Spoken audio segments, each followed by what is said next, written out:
Hey there friends, Susan here with sketch number 32. Today we're going to be playing with the countryside in DSP, and I'm pairing it with boho blue as our coordinating cardstock. This is a piece of scrap from a previous project and we just need this thin strip at the bottom. Next I dry embossed with the distress tile folder on this panel of boho blue, and then I did my stamping. We've got darling details for our sentiment and I'm using the flower as well. After stamping with Versamark, we're going to dust with white emboss powder and then heat that up to set with our heat tool. So here are our parts and pieces. All the layers are measured with the different items I used.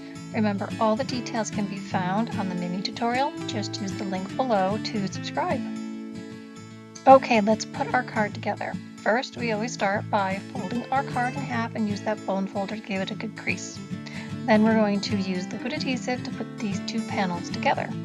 Put a little line of adhesive along one of the long edges, and then you're going to flip it over and add the DSP strip below. I use my grid paper to help me line it up and measure it out correctly so that I end up with a 5 by 3.5 panel when it's all put together. Flip it on over and you'll have this panel here. Now it's time to add our panels to the card. First, with dimensionals, add the combined panel you just constructed. Then go ahead and use the same dimensionals to pop the sentiment emboss tag on top. To add a little bit of fun, I used the 2022-2024 in color pearls in Orchard Oasis as a coordinating fun spot of color on the corner there. So what do you think?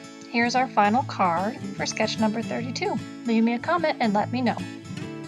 As always, remember to subscribe here to the YouTube channel, and you're welcome to subscribe to my weekly newsletter. All the links you need to find me or how to sign up are in the information below. I hope you enjoyed today's project and we'll stamp again real soon. Thanks for joining me. Have a great day.